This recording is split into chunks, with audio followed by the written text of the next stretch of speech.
The installation of the CSR, or the concealed stay roller, is accomplished after the door is installed and hinges installed and the door is in the open position.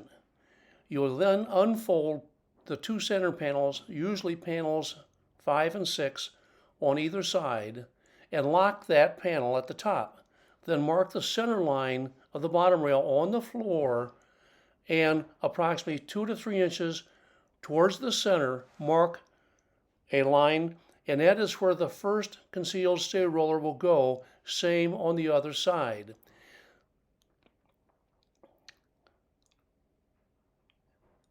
A hole will be drilled that's 5/8 of an inch in diameter, and that hole will be cleaned out and a stainless steel sleeve inserted into that hole.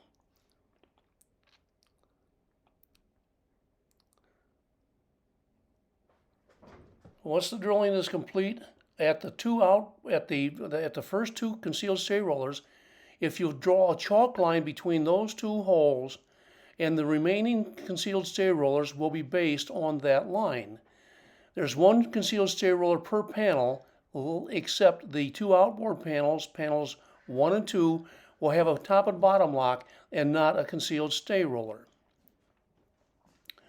With the sleeve inserted into the floor, the concealed stay roller is very easy to be removed and replaced, and the stainless steel sleeve will protect the roller and the concrete floor. Each panel has a concealed stay roller, and it's best to install the roller close to the center line of the vertical, not in the center of the panel.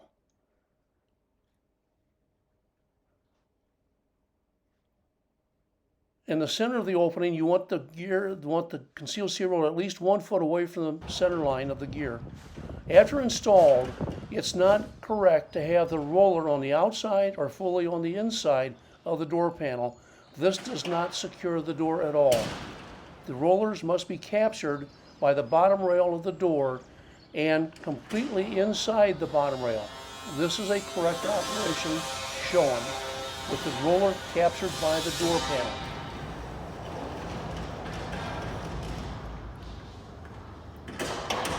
Operation of the recess guide and rollers for the recess guide are in a separate instruction video. Thank you.